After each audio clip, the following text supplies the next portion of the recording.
Now available for the first time in paperback. Stop Simping in the Workplace. Men, learn what you need to know in order to protect your job from workplace predators with Stop Simping in the Workplace.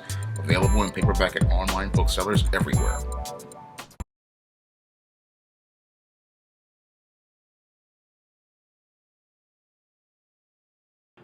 I do a lot of workplace and business related videos. And the reason why I do them is so that black men can understand how to survive in the workplace. In this video, I'm going to talk about one of the most dangerous predators in the workplace, the corporate American hood rat. Now, the corporate American hood rat can be a black woman, it can also be a white woman, it can be a Hispanic woman or an Asian woman. But this predator often comes to the workplace and she wreaks havoc. And if she's not checked and if she's not dealt with, she can literally disrupt your business and grind all of your productivity to a halt. And I'm going to go over some really, really strong points that you really need to understand in dealing with this corporate American hood rat and how to protect yourself from her. About a year ago, a former employee I used to work for, his name was Rob Carmona, he's the CEO of Strive, East Harlem Employment Services. He got into a bad situation with a corporate American hood rat. This woman went into, he was trying to discipline her about dressing inappropriately, and this woman went and sued him, talking about it was related to the N-word, and really the environment she was working in was a tough, no-nonsense job readiness workshop. You had to deal with ex-offenders, drug addicts, the homeless, single mothers.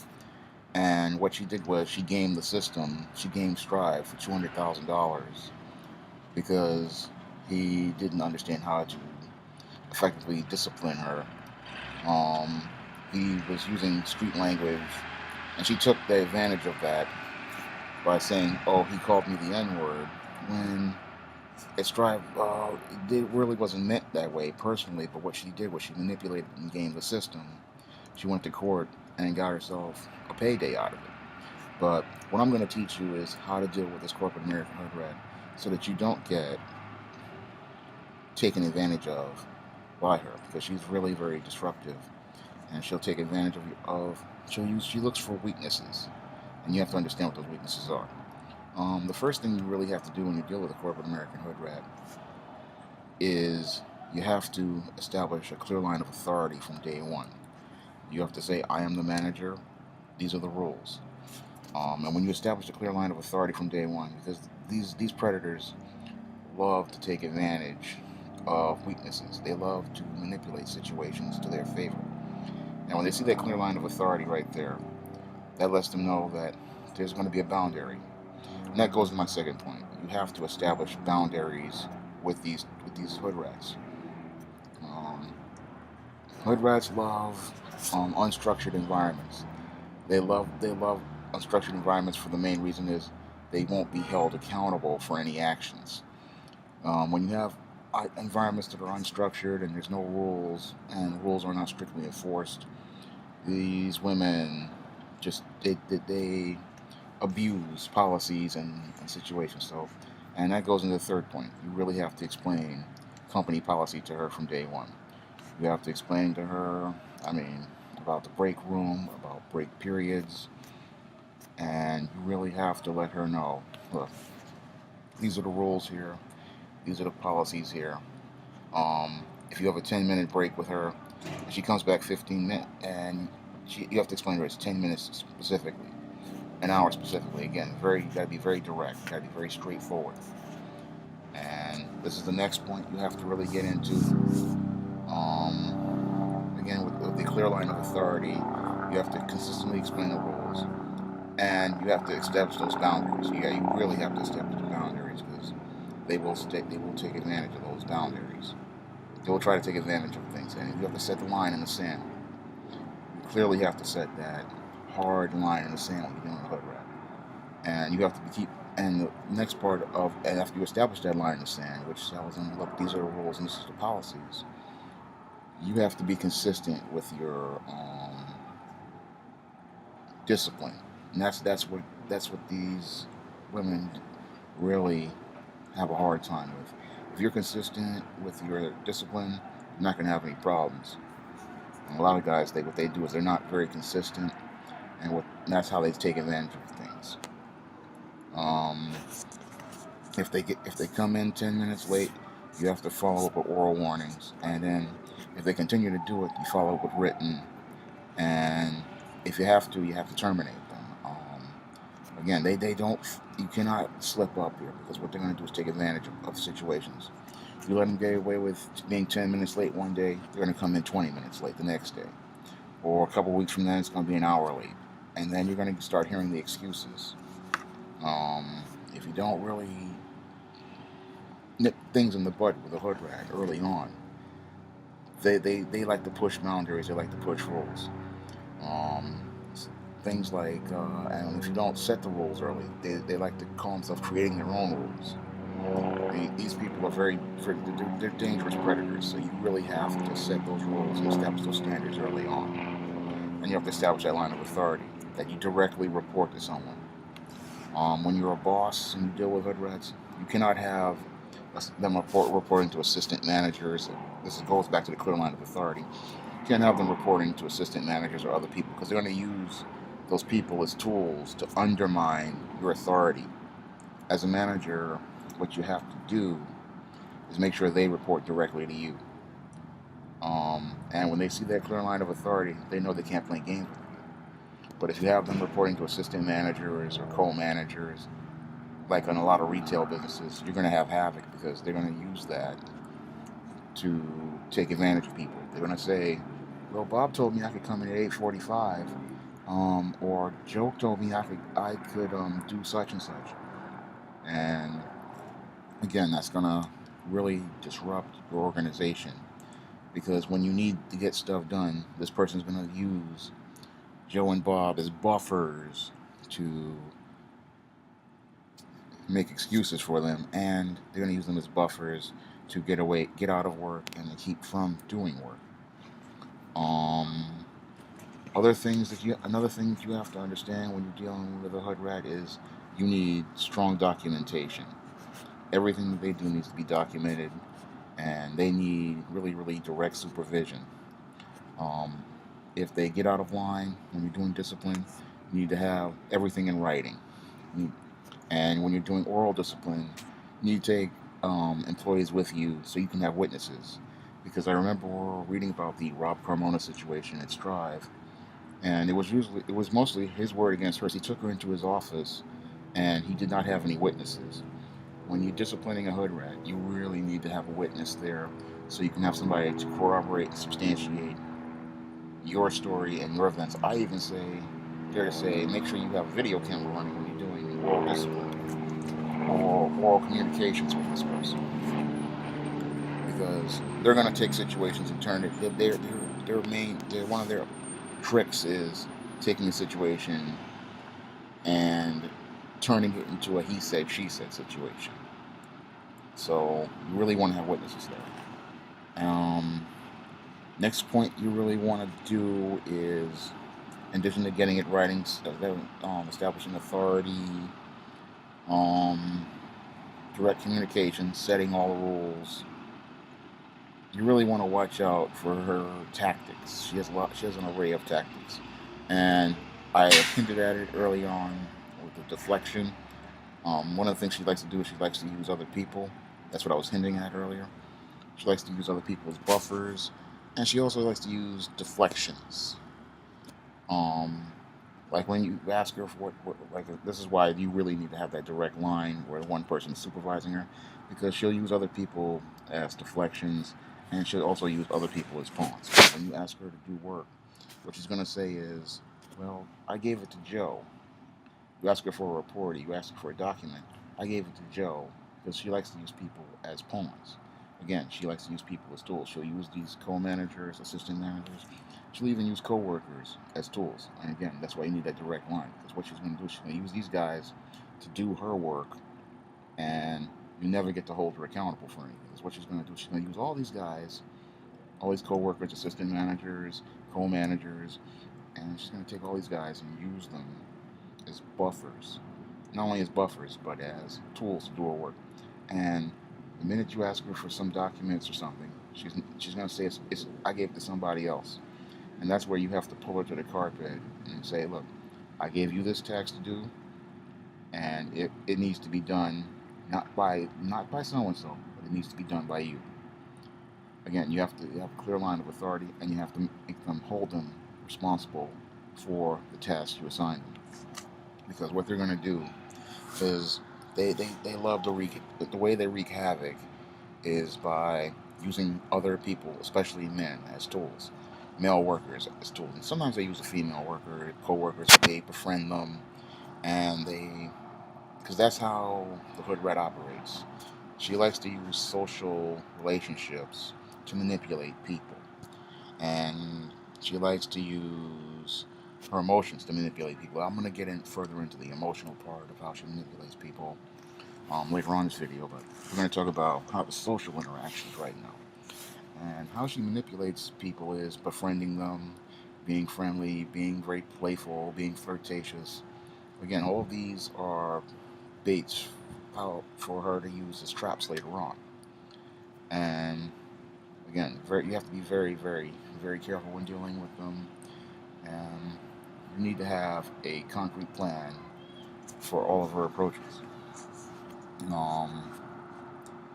Because you're not going to get any work done, because this is when she runs the deflection game that she does, where she hands the work over to somebody else and then says he's got it, and then you go over to so and so, and then they say, well, I don't know what happened to it. This is your money going down a toilet dealing with this woman. And you really have to really be careful with that. And other things that she likes to do is that she likes to play the victim. That's another tool she has. And the best way to protect you away from her victim game is to, again, hold her accountable for everything that's done. Another point is ask for an inventory of all the work done every day. But one of the things supervisors can't have free reign dealing with the Hood Rat at all. Can't have let her have any free reign, because you're not going to get any work done. Work is going to get lost. Work is going to get forgotten, or it's going to get delegated to one of the co-workers who has absolutely nothing to do with the projects and the tasks you assign her. Again, you have to have that clear line of authority and that discipline, those written records, witnesses to corroborate everything. And you're just going to have to also understand how to deal with her communication, because everything that she does is emotional, and everything she does is about manipulating people's emotions. But being loud and argumentative when being asked about things, or the excuse making, like when she comes in late, she'll come in and start talking about, oh, it's my kids, I had to go to school, I had to take my kids to school, this, that, the third. You have to let them know, look, I hired you to do a task, I hired you to be here at a certain hour every day, and I'm not going to put up with you being late. Or like in the case of Rob Carmona, where he made the mistake of disciplining her, where he went into the N-words, tirades, and rants, which was not where you're supposed to go. When you're dealing with a Hood Rat, you have to stay calm with your emotions. I'm going to tell you that right now. You have to let them express all they want to get all loud and profane. What you have to do is remain calm, and because what they want to do is push your buttons and get you emotional so that you react to her instead of responding to her. Like in the case of Rob Carmona about a year ago with Strive, what he should have done was just fire her, because that was grounds. So it's like, you want to get argumentative, you want to get difficult, I'm the boss, I make the rules, this is what it is. And I told you what the policies were. Again, this is where you go back and you explain the company policy. Another rule that I have is that you give them the entire company rule book and you make sure that they read all the rules. Because this is, again, they like to use gaps. They like to use any opportunity to take advantage of a situation. They're very manipulative predators, so you have to cover yourself when you're dealing with corporate American hood rat. Because if you don't cover yourself, they look for opportunities after you fire them to go to court and say you discriminated against them, or you sexually harassed them, or you insulted them, like the lady. I think her name was Brandy something, Brandy Johnson. I don't know what it is. What she did was she said, "Oh, he used the N-word on me," and used that as an opportunity to get a $200,000 judgment against Pomona. Um, and that wasn't right. What it was, yeah, he wasn't appropriate, but one of his mistakes was getting his emotions involved. When you're dealing with a hood rat, you cannot get emotional. You have to come at her from a very, very logical approach. You have to be very um, authoritative, and you have to come at it logical, because she's going to want to argue with you. She's going to want to scream and yell. And you know what you do? You let her scream and yell. You let her look like an idiot. You sit there calm, cool, and collected, and as she's screaming and yelling, you just pick up the phone and call up security. Or you can just say, look, you're just going to have to take a mental health day, or you're just terminated. If it's the third or fourth offense, or the third or fourth strike with this woman, where you have written records of inappropriate behavior, tardiness, unprofessional demeanor, and just work not getting done, you compound all this. That's what I tell the people do. You got to compile all this information, written records, a log of this stuff. And if you have this log where you're showing that this person has a discipline issue, they can't go to court and say you discriminated against them, or you were sexist against them, or you were just unprofessional in any way. They can't come at you. Excuse me, I have to close the window. It's trimming. They can't come at you with all sorts of legal stuff, because when you have the records, it pretty much closes the case on you. And another thing that they like to use is the shaming tactics. Shaming tactics are tools that many women use to silence debate or silence any confrontation or conflict. Um, these all include all sorts of judgments. You're being judgmental, you're being sexist, you're being mean, you're being a misogynist. Basically, the way to shut these down is to, again, present the record and insist that the work that you're asking to be done be done. And the big problem with many companies is that a lot of bosses play into our emotional hand. And again, you can't get emotional. When you're dealing with a hood rat, you have to maintain composure, calmness, and you have to, again, be very authoritative and very, very stern. Because they try to take advantage of situations, they try to take advantage of people. And the more they take advantage of people and situations, the less work is going to get done. A lot of times with these corporate American hood rats, they want to turn your business into an extension of their home. And when you look at their desk, it's over decorated, and they are using your computers and your printers for their kids' homework or their kids' hobbies, or they're using your office postage to ship their mail or pay for their postage, using your office supplies, taking your office supplies. Oh, it's okay, it's okay. Bob said this, or Joey said that. And what they do is they manipulate people and situations, and they turn the workplace into their extension of their home. They have their kids constantly at the office, and you have to, again, set these boundaries like, look, this is not childcare. I can understand once or twice, but this is not going to be an everyday thing. You have to let them know that this is going to be a place of business. These are the rules of the business, and you don't have to come to the workplace professional. And another trick that they like to do is they love to play the victim. You're bitter. You hate women. You're a misogynist. You're rude. Um, You hate everybody.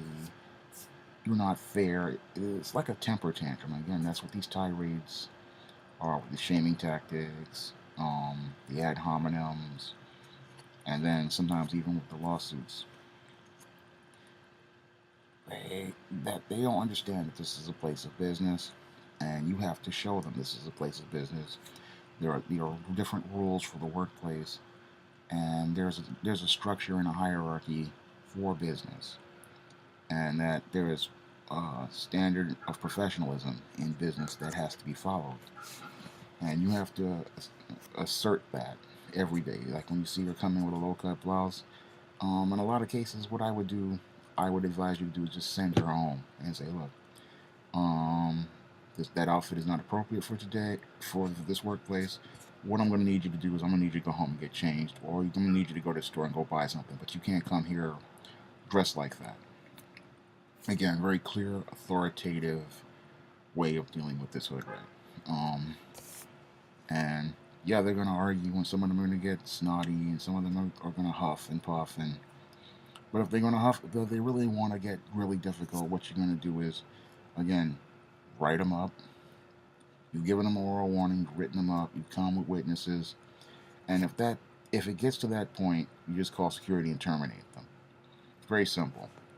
And the problem with a lot of employers is they're afraid to come assertive like that. What they're afraid of is, I'm going to get sued. You can't afraid of getting sued if you have your records to back you up. If you have records of, dereliction of duty, constant tardiness, insubordination, nasty attitude, you can use this to terminate someone, especially if you're in an at-will job, because when you're on a job, you're trying to get your goals met, and this is the type of person, they are counterproductive. They create, I'll say, havoc, because I have been in workplaces with these hood rats, and absolutely nothing gets done. Communication falls apart. People get used as pawns, and they suck the life out of a work environment by taking away almost all of the worker morale, because this person, again, they like to gossip, spread rumors, and they make everything personal instead of professional. When people make work personal, it keeps you from meeting your goals, and it keeps you from being objective, and you have to really be objective when you're dealing with this hood rat. And in some cases, I say, if you're smart, you won't even hire this person, because what you're going to do during the interview is really size them up.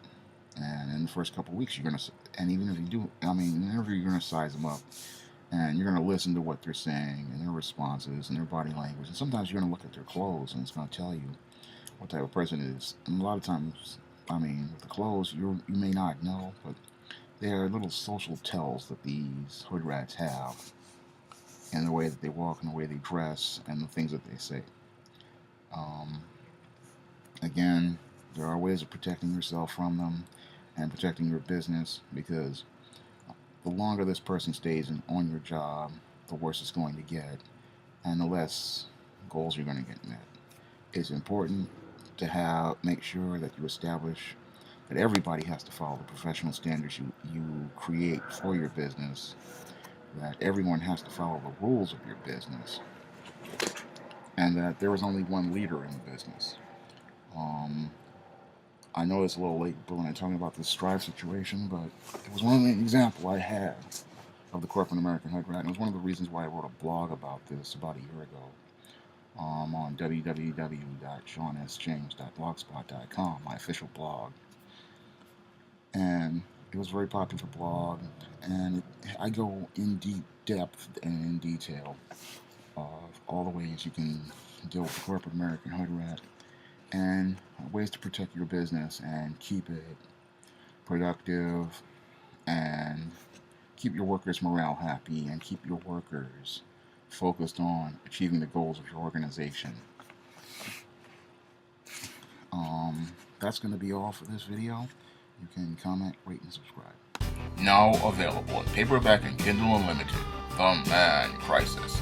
Learn why so many men are struggling to find their way in an increasingly gynocentric world in The Man Crisis. Get your copy of The Man Crisis in paperback and Kindle Unlimited today.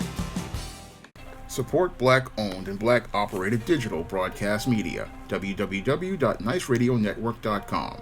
Nice Radio Network, broadcasting 24 hours a day, 7 days a week.